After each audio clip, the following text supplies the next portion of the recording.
pagyakap sa Islam, mashallah. Dahil ang ating mga kababayan ay patuloy na inaaral, inaalam kung ano talaga ang katuruan ng Islam. So ito ay sa pagsisikap ng ating mga kapatid na mga duat o mga daya. Kaya ang ating mga kababayan ay nagkaroon sila ng interesado upang alamin ang Islam. So kapatid, sa iyo pong pagyakap sa Islam ay walang pumitin sa iyo? Wala. Mashallah.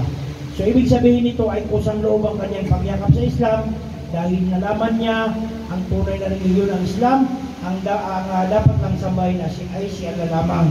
So kapatid, ang pagyakap sa Islam ay dapat ito ay kusang loob, hindi sa ano pang bagay. Hindi dahil sa iyong asawa, sa iyong kaibigan o sa iyong trabaho kaya yakap sa Islam.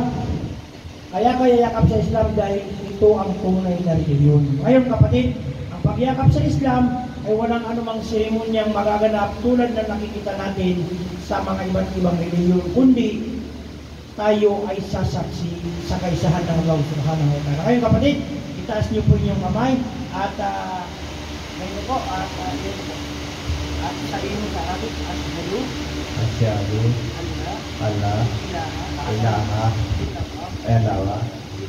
illallah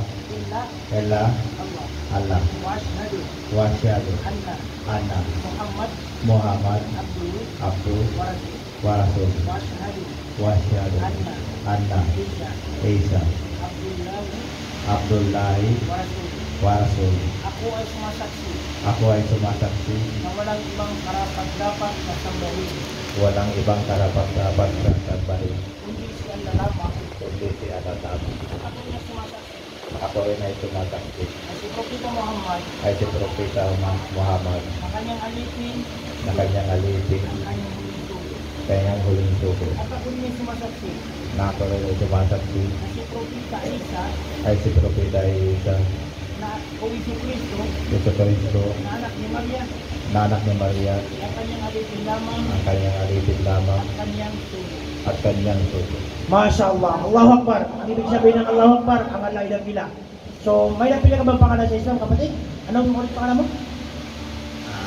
Yung yun po natin ay yung pagulita. So, may napili ka bang pangalan sa Islam? Ano po? Abdul. Abdullah na lang. Kasi ang ibig sabihin ng Abdul, alipin. So, ibig sabihin, dapat tuloy sa Abdullah para ibig sabihin nun, alipin ni Allah. Mashallah, congratulations kapatid. Welcome to Islam. So, mayroon pa pala tayong